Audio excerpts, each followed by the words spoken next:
Hello everyone, it's a pleasure to welcome you today. My name is Minh Đức Anh and I'm from class 10A1 in Trung Văn High School. Today I'd like to discuss about school bullying, one of the most serious problems that schools in the world are facing now. My talk will be in three parts. I'll begin by illustrating the definition and cause of this worrying trend. Then I will look at some consequences of school bullying. Finally, I will go on to talk about the solutions to deal with this issue. What is school bullying?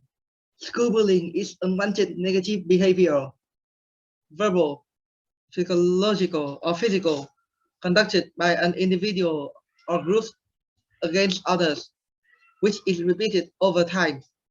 School bullying happens in many forms, such as exclusion, insult, verbal threats, with harms, and much more. School bullying happens usually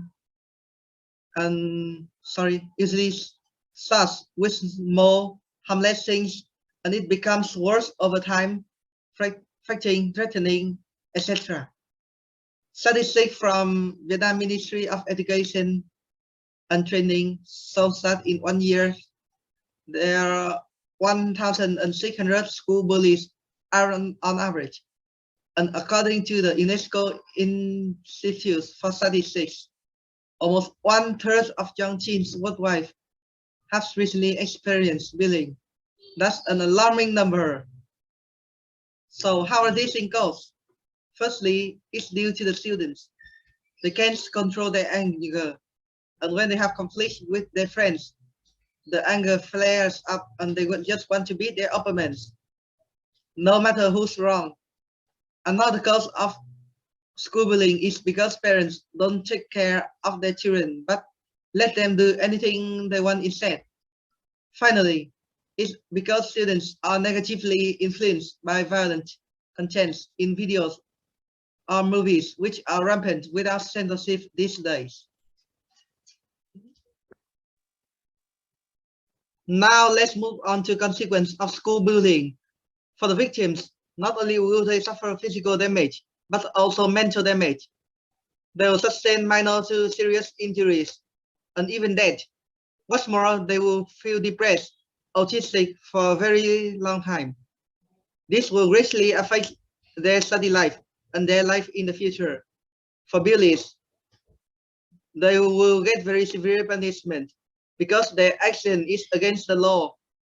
They might be expelled from school and more seriously sentenced to imprisonment. For the families, they would be shocked, worried, frustrated, and lots of emotion that I couldn't say here. And finally, school's reputation will be stained, and it frightens students when they go to school. We don't want this thing to happen, do we? Me too. This must come to an end soon. So what are the solutions to solve this issue? First, each student needs to respect each other and try to be in others' shoes before taking any action. Do not support bullies. If you see fighting at school, tell any teacher nearby immediately. School authorities should also tell students about school bullying and have a punishment method if there's any. Parents should take care of their children and adjust their unwanted behavior. Well, that's all I have. Thank you so much for your interest and attention.